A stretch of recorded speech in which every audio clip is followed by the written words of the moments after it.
Untuk hasil padi organik yang sudah saya alami tidak akan kalah dengan kimia. Bahkan untuk yang sebelum-sebelumnya saya lebih dari yang kimia. Soalnya apa?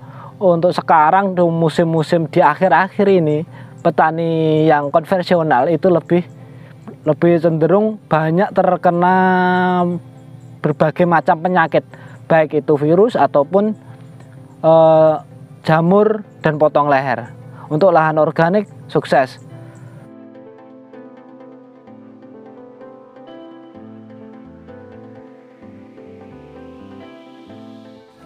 Assalamualaikum warahmatullahi wabarakatuh. Perkenalkan, nama saya Nurtanto. Saya berasal dari Desa Ngompro, RT 1 RW 3. Saya petani organik.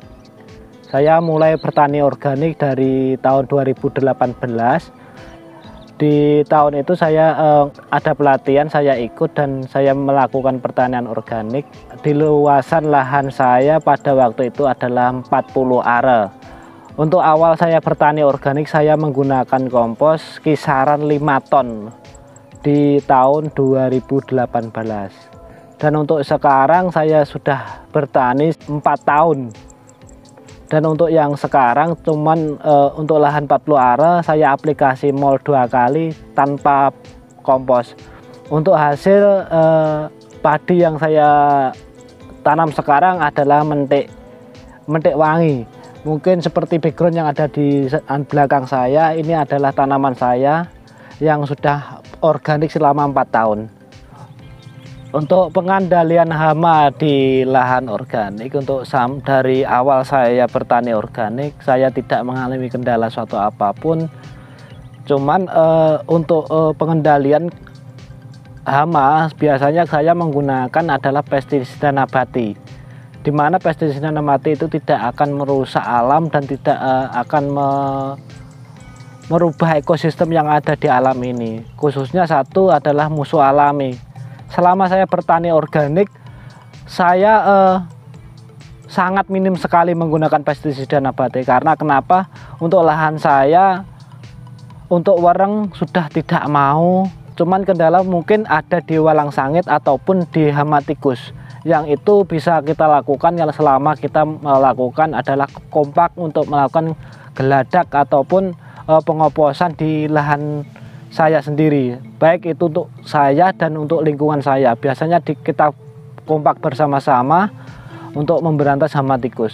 Untuk hama-hama yang lain, saya kira untuk pertanian organik tidak ada masalah, bisa dikatakan zero untuk hama itu.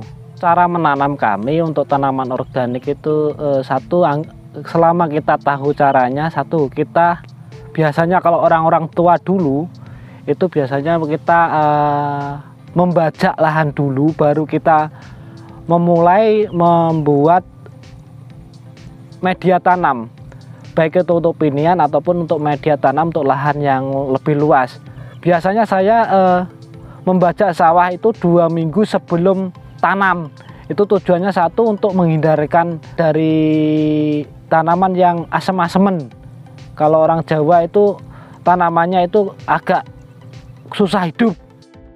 Dan untuk yang kedua, untuk jamur itu lebih, untuk tanaman padi organik tidak akan ada terkendala. Soalnya untuk padi organik itu lebih cenderung tanaman itu sehat. Tanaman-tanaman organik biasanya untuk jamur juga ada pesnap. Nah, tapi selama ini saya belum pernah menggunakan pesnap yang untuk jamur, karena untuk lahan saya belum pernah terkena jamur. Untuk hasil padi organik yang sudah saya alami tidak akan kalah dengan kimia. Bahkan untuk yang sebelum-sebelumnya saya lebih dari yang kimia. Soalnya apa? Untuk sekarang di musim-musim di akhir-akhir ini, petani yang konvensional itu lebih cenderung banyak terkena berbagai macam penyakit, baik itu virus ataupun jamur dan potong leher.